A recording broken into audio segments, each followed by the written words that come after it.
Hi everyone, আমি ভাস্কর। আজকে কথা বলবো বানসালা। আপনারা নিশ্চয়ই জেনে গেছেন যে 2025 সালে দুর্গাপুজোতে বনি সেনগুপ্ত, অপরাজিতা আর দ্য স্টার্টার এই মুভিটি আসতে চলেছে বানসালা, এবং তারা একটা ফার্স্ট লুক পোস্টার দিয়েছিল এবং সেই পোস্টারটা আমি রিয়াকশানও করেছিলাম। কিন্তু আজকে এই ভিডিওটির মধ্যে কিছু ভালো দিক বলবো আর একটা নেগেটিভ দিক বলবো, যে এই জন্যই না বনি সেনগুপ্তর যে লর্ড বনি, সেই বনি সেনগুপ্তর অবস্থাটা না ঠিক এই কিছু কিছু কারণগুলোর জন্য কিন্তু হয়। দেখুন, আমি আমি একদম 100-এর মধ্যে আজকে পুরো সত্যি কথা বলছি। বনি আমার লাইফে সিনেমা হলেতে গিয়ে টিকিট কেটে বনি সেনগুপ্তর দুখানা বই আমি দেখেছি। একটা হচ্ছে অহল্যা, আর একটা হচ্ছে যে ডালবাটি চুরমা। আর বাদবাকি কোনো বনি সেনগুপ্তর কোনো সিনেমা দেখার জন্য আমার মনটাকে কিন্তু ইন্টারেস্টিং, মানে যে উৎসাহটা, সেই উৎসাহটা কিন্তু জাগায় না। ওই জন্য আমি যাইও না বনি সেনগুপ্তর বই দেখতে।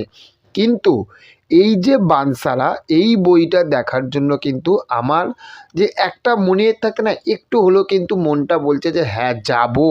এই বইটা কিন্তু কিছু একটা হবে, তার কারণ বনি সেনগুপ্তর ফার্স্ট যে লুকটা এসেছে, এই লুকটা কিন্তু আমার সত্যি কথা বলছি আমার ব্যাপক লেগেছে। এই রকম একটা লুকে কিন্তু বনি সেনগুপ্তকে কিন্তু আমার বেশ ভালো লাগছে। কিন্তু বিষয়টা হচ্ছে যে এইখানেই, যে আপনারা ফার্স্ট লুক, মানে বনি সেনগুপ্তর যে বইটা আসছে বানসালা, সেই বানসালার প্রোডাকশন হাউসে আপনারা ফার্স্ট লুক দিয়েছেন। এবার সেটা পজিটিভ ভাইবসও, কিন্তু পজিটিভ রিভিউ কিন্তু সবার কাছ থেকে পাচ্ছেন। কিন্তু এতটা রিভিল করে দেওয়া কিন্তু উচিত না। আমি জাস্ট ইনস্টাগ্রাম, টুইটার, ফেসবুক আমি এই জিনিসগুলো খুলছিলাম। আমি দেখছিলাম যে কিছু কিছু ছবিগুলো দেখুন, আপনারা সাইডেও দেখতে পাচ্ছেন যে বনি সেনগুপ্তর পুরো যে দেখতে কীরকম লাগবে, একদম পুরো সেই রকম। তারা কী ভাবছে যে না, চলো এই লুকটা তো রিভিল করে দিয়েছি, এইটা করা এইটা ছেড়ে দেওয়া যেতেই পারে। এই যে লুকগুলো একটা মানুষের কাছে সামনে নিয়ে আসছে, কোথায় শ্যুটিং হচ্ছে, শ্যুটিংয়ের ব্যাকগ্রাউন্ড, পিছনের ব্যাকগ্রাউন্ডটা সেটা দিয়ে দিচ্ছে। বানসালা থানা বলে একটা রয়েছে, সেই যে একটা লোগো, সেই যে একটা পুরনো একটা ধাঁচ, তারপরে একটা দেয়ালের গায়ে ত্রিশূল ত্রিশূল করা রয়েছে। প্রত্যেকটা জিনিসই কিন্তু এখনই কিন্তু দর্শকের কাছে কিন্তু রিভিল করে দিচ্ছে।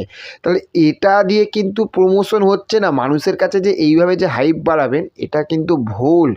আপনি কিছু কিছু ভালো ভালো পোস্টার আনুন বা ভালো ভালো কিছু নিয়ে আসুন, তবেই কিন্তু হাইপ বাড়বে। তাহলে শুধু এই রকমভাবে কিন্তু হাইপ বাড়িয়ে কিন্তু কোনো কারণে কিন্তু লাভ নেই।